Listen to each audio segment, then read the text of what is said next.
ശബരിമല തീർത്ഥാടകരുടെ വാഹനം അപകടത്തിൽപ്പെട്ടു. പാലാ തൊടുപുഴ റോഡിൽ ഐക്കൊമ്പിലാണ് അപകടമുണ്ടായത്. തീർത്ഥാടകർ സഞ്ചരിച്ച കാർ ടിപ്പർ ലോറിയുമായി കൂട്ടിയിടിക്കുകയായിരുന്നു. കർണാടകത്തിൽ നിന്നുള്ള തീർത്ഥാടകരാണ് കാറിലുണ്ടായിരുന്ന 5 പേർക്ക് പരിക്കേറ്റു. വിവരങ്ങളുമായി സനോജ് സുരേന്ദ്രൻ ചേരുന്നു. സനോജ്, പരിക്ക് ഗുരുതരമാണോ? മറ്റു വിവരങ്ങൾ എന്തൊക്കെ?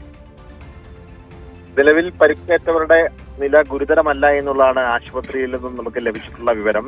ഈ തീർത്ഥാടകരുടെ വാഹനം രാവിലെ പാലാ തൊടുപുഴ റൂട്ടിൽ വെച്ച് ഐക്കൊമ്പിന് സമീപത്ത് വെച്ചാണ് അപകടത്തിൽപ്പെട്ടത്. തീർത്ഥാടകർ സഞ്ചരിച്ച കാർ ടിപ്പർ ലോറിയുമായി കൂട്ടിയിടിക്കുകയായിരുന്നു. ഇവർ കർണാടകത്തിൽ നിന്നും ശബരിമല ദർശനത്തിനെത്തിയ തീർത്ഥാടകർ സഞ്ചരിച്ച കാറാണ് അപകടത്തിൽപ്പെട്ടത്.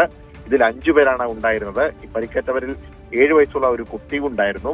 ഇവരെ പാലായിലെ സ്വകാര്യ ആശുപത്രിയിൽ പ്രവേശിപ്പിച്ചിരിക്കുകയാണ്. അവർ അപകടനില തരണം ചെയ്തു എന്നുള്ളതാണ് ആശുപത്രിയിൽ നമുക്ക് ലഭിച്ചിട്ടുള്ള വിവരം. അരിംഷാദ്.